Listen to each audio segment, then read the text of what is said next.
1장 1절에 나와 있는 그 태초의 시점이 얼마나 중요한지, 그리고 하나님께서 천지를 창조하셨다라고 하는 이 부분이 얼마나 중요한 메시지인지 모릅니다.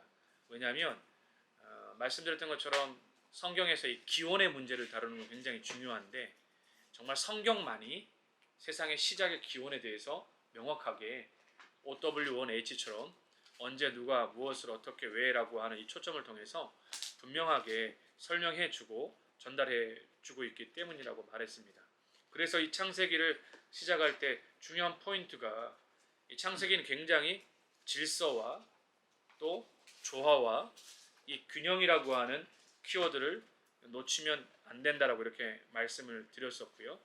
또 이 땅이 혼돈하고 공허한 이 흑암이 깊음 위에 있고 하나님의 신은 수면 위에 운행하시니라라고 하는 이걸 통해서 앞에 나와 있는 땅의 혼돈과 공허와 흑암 깊음 위에 있고 또 이 모든 부분들이 굉장히 뭐라 그럴까, 희망 없음, 무질서, 혼돈, 이러한 가운데 하나님의 신이라고 하는 것이 모든 것을 아주 클리어하게 정리해 주듯이 하나님께서 질서로 하나님의 말씀을 통해서 천지를 창조하시는 중요한 부분들을 말씀을 나눴었습니다. 그러면 3절이 하나님이 가라사대 빛이 있으라 하심에 빛이 있었고라고 하는 이 부분에 있어서 여러 많은 신학자들에 대한 논쟁이 있다고 제가 분명하게 말씀을 드렸었습니다.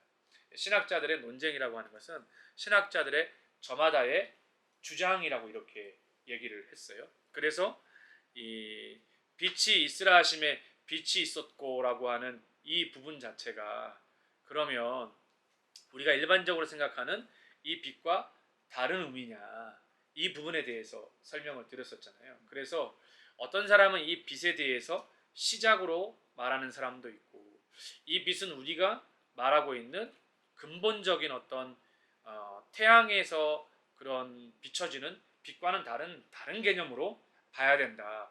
실제로 이 부분에 있어서 많은 신학자들이 실제로 아직도 어떤 생각을 가지고 있냐면, 진짜 하나님께서 창조하신 첫째 날에 만드신 그 빛은 모든 질서의 시작의 빛이다. 그러니까 우리가 생각하기에는 그러면 그 빛이 태양빛하고 다른 빛인가요?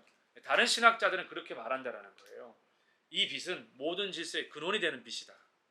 또 혼돈과 공허와 어둠 속에 있는 무질서를 카오스로부터 코스모스를 만들어내기 위한 시작의 빛이다.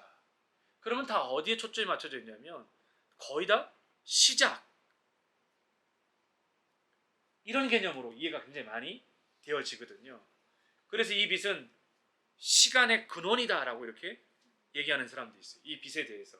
이 빛은 빛이 있으라라고 하는 이 표현 자체가 시간의 근원이다, 시작이라고 말하는 것이죠. 이 빛이 있으라고 하시는 하나님의 말씀을 통해서 시작이 되고 있기 때문에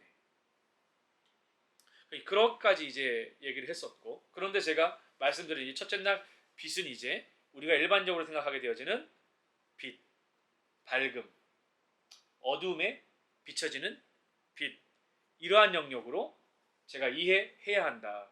그렇다면 왜 하나님은 굳이 창조에서 두 번이나 이 빛이라고 하는 개념하고 해, 달, 별을 따로 만드셨을까?